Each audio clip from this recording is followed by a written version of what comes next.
Welcome back to the 17 News at Sunrise podcast, where we share your news on your schedule. Working in the spirit of the Golden Empire, this is 17 News at Sunrise.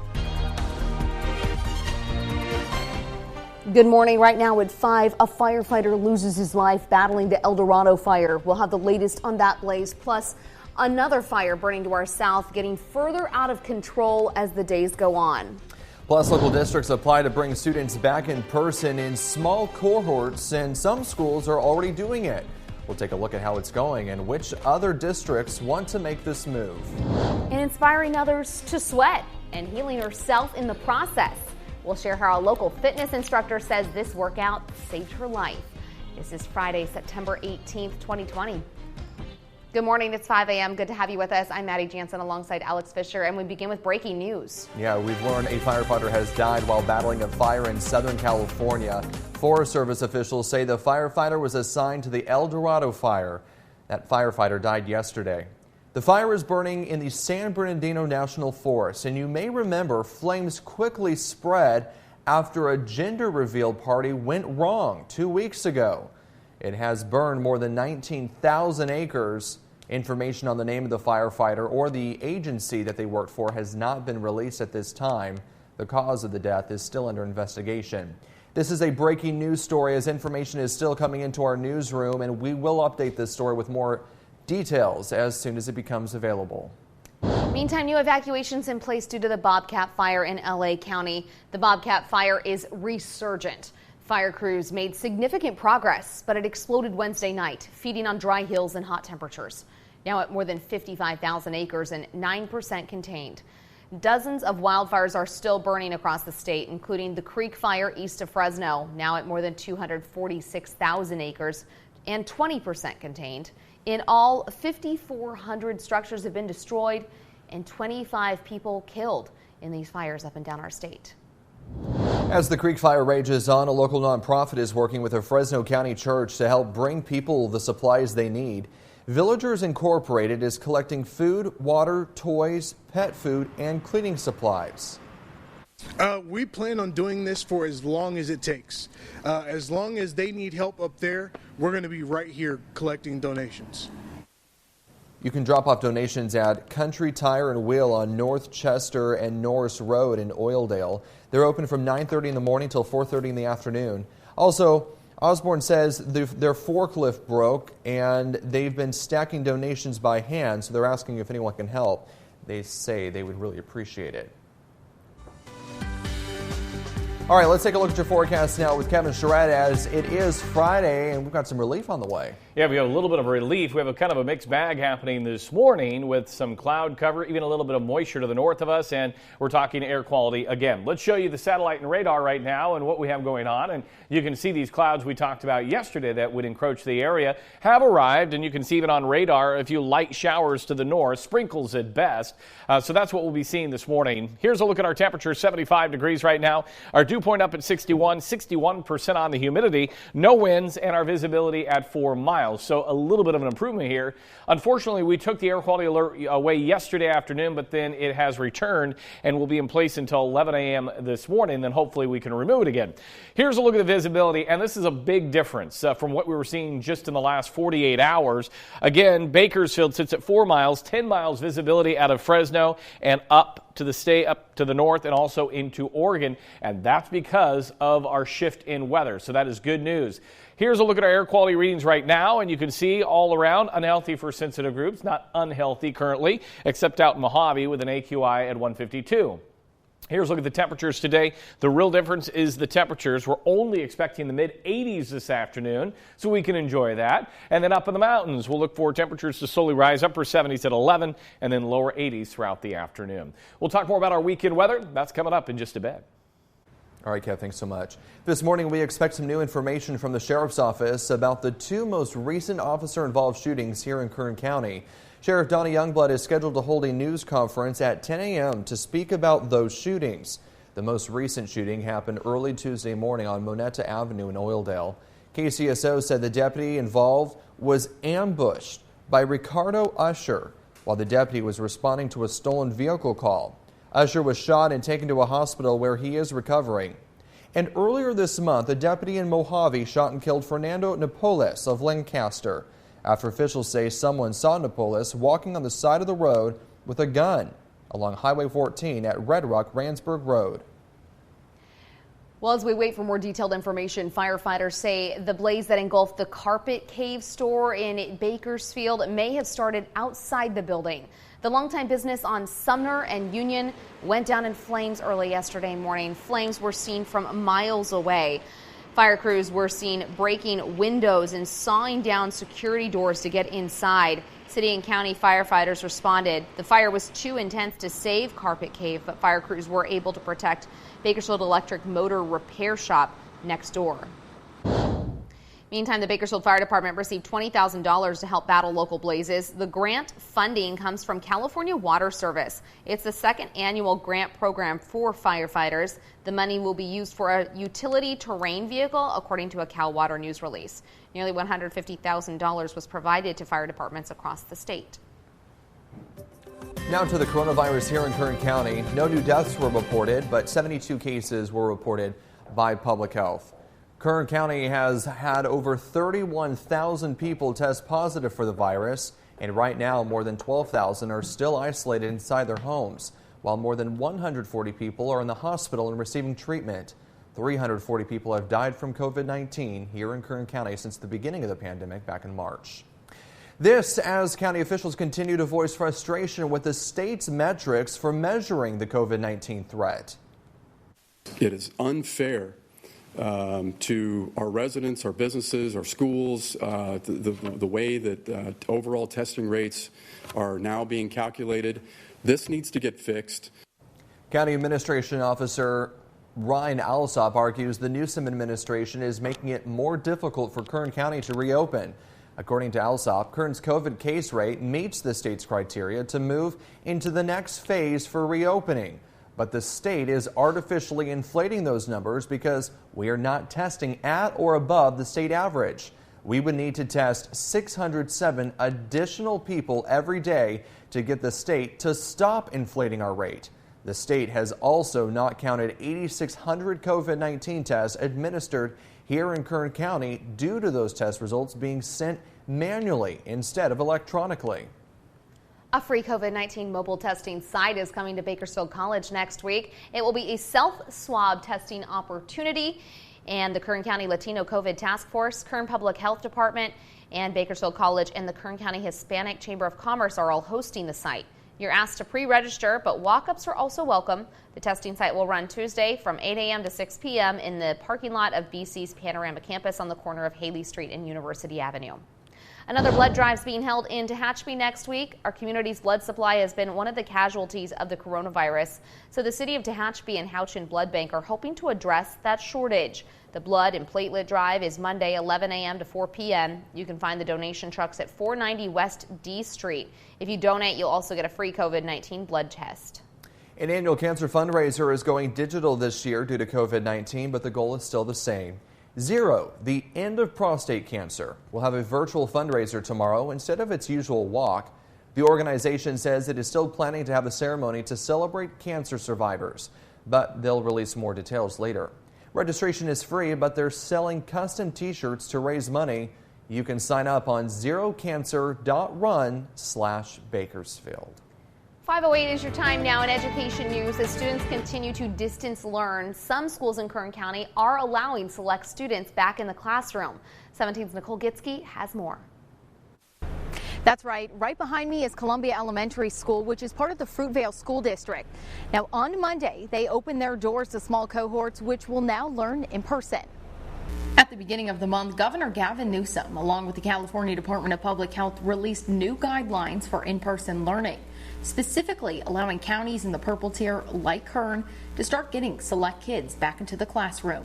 Distance learning is not an ideal situation, and it's specifically problematic or can be problematic for specific groups of children, young children's English learners, and those with disabilities. Because Kern County remains in the most restricted tier, school districts had to lay out an extensive plan to get those students back. We were on a call with all superintendents and we were discussing the idea of a waiver program.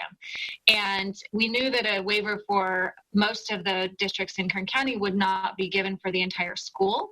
So we asked if we could turn in a waiver and go through that exercise with a small cohort. Fruitvale School District started the process before those guidelines were released. Once the updated protocols were out, that became a reality. The new small cohort guidance came out from the California Department of Public Health. So our plan fit all of those guidelines very well. So we had already done the groundwork to start because we had already gone through the process. Currently, about a dozen students are attending school in person at Columbia Elementary School and Fruitvale Junior High. Garrison says they invited 17 students back with special needs. Those students who decide to come back are split into 3 separate cohorts on the 2 different campuses following strict safety guidelines.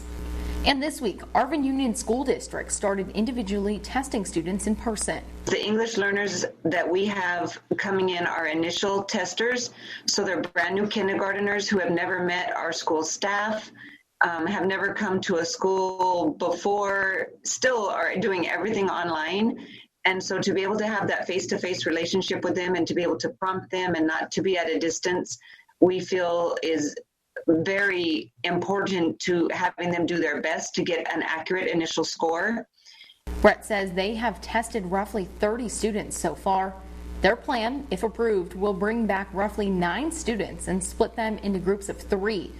And it's not just these 2 districts working to bring their students back. Most, if not all, of Kern County's 47 school districts are in the process of planning to bring back small cohorts of kids who are in the most vulnerable populations. If a district plans on bringing students back to the classroom, they must have a defined plan in place. Most of the districts are working together with Kern County Public Health to make sure they take the appropriate modifications. At Columbia Elementary School, Nicole Gitsky, 17 News. And coming up today on 17 News at noon, Nicole will have a look at how families who have children with autism are handling distance learning and the particular challenges they face. We know this has been especially hard on those with special disabilities because they really rely on that in-person instruction as a therapy for them. KGET Business Watch is brought to you by Grapevine MSP Technology Services, the Valley's leading IT service provider.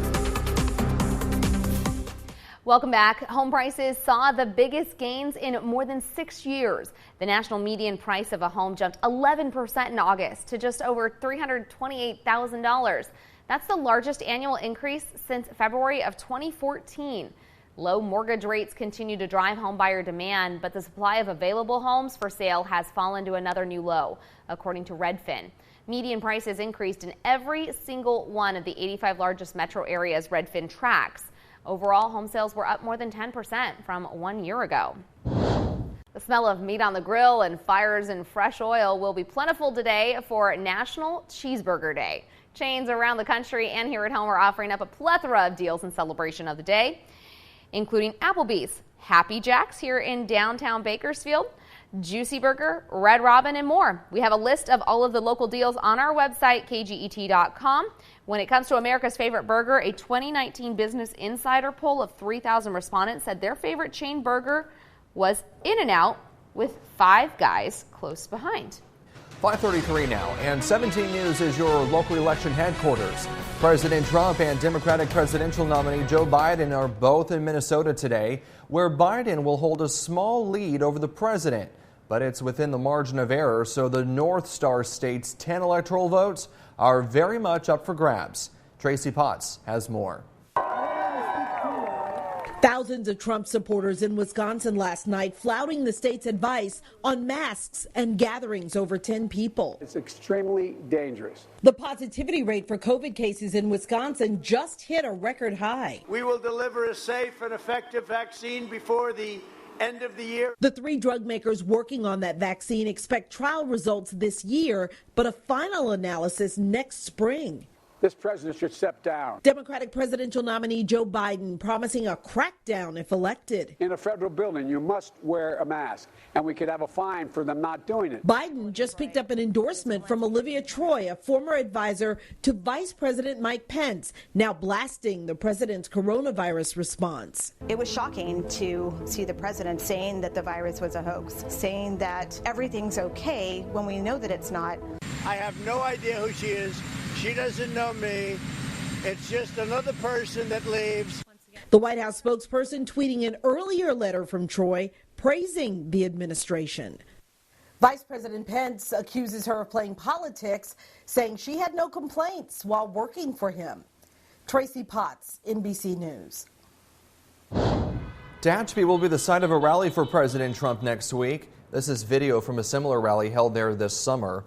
The next rally is happening next Friday, September 25th from 5 to 7 p.m. at Tucker Road and Highway 202. Attendees are asked to bring their own signs, posters, and flags to show support for law enforcement, constitutional rights, and freedoms. You're also asked to follow pandemic guidelines from the CDC. The local chapter of Daughters of the American Revolution met to celebrate Constitution Week. The group took part in the Bells Across America event yesterday, where Liberty bells are rung in communities all across the country. The event signifies the signing of the Constitution 233 years ago. More than 1 million women have joined Daughters of the American Revolution since its inception over 125 years ago. The group says their goal is to promote historic preservation, education, and patriotism in about 3,000 chapters nationally. A local family suffering a double tragedy after a man was shot and killed while attending a funeral. It happened yesterday morning at Basham Funeral Homes on Niles Street. The sheriff's office says the victim was a guest at the funeral of 19-year-old Dante Lamar Davis Jr. Investigators say they believe 2 shooters were involved and the shootings were gang-related. Police say Davis Jr. died of natural causes and was not connected to this shooting. Deputies have not released the name of the man who was killed yesterday. Anyone with information is asked to call Secret Witness at 322-4040. KGET is teaming up with Adventist Health Bakersfield to highlight the many inspiring stories here in our community. And today, we highlight a local woman who has overcome a debilitating condition through a change in physical conditioning. 17's Taylor Schaub joins us now with that story. Taylor? Well, good morning, Alex. We all know the importance of getting outdoors and exercising, especially right now in the midst of a pandemic. But how can you start and what exercises should you do? Well, this one Bakersfield woman, she found a program that saved her life, she says. As a mother of 4 by day and a workout warrior by night, you'd think Tiffany Lindsay was living her best life. But 15 years ago, that wasn't the case. I couldn't even do anything. I felt useless. Diagnosed with a severe case of rheumatoid arthritis at an early age, Lindsay's future looked bleak. It hit me really hard, really early. So I was pretty young to have it that severely. While other moms were holding their kids high in the air, Lindsay was trying to stand up straight for her babies. I could barely walk. I could barely tie my kids' shoes. I could barely raise my arms to wash my own hair, brush my teeth.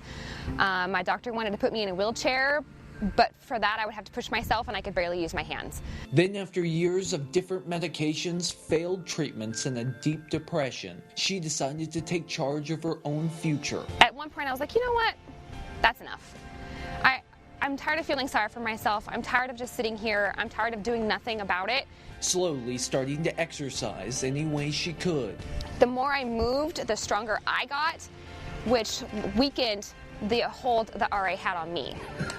Years later, the once immobile Lindsay is now symptom-free, turning her newfound passion for fitness into a part-time job, teaching high fitness classes at Polo Park. The high-endurance, heavy movement classes help her forget the pain of the past and focus on the next barrier she can break. I went from barely being able to walk to now I'm lifting weights and I'm teaching an aerobics class. An inspiration to the women she trains, many of whom are trying to overcome their own obstacle. Don't ever say that you can't, because you don't know what you're capable of until you give yourself the opportunity to try. Such a great and inspiring story. Her classes are held at Polo Park, as we said, and they are only $3 to join. They're a couple nights a week. Live in Southwest Bakersfield, Taylor Schaub, 17 News. What an inspiration. You know, I've talked to her before, and she really is just such a positive beam of light.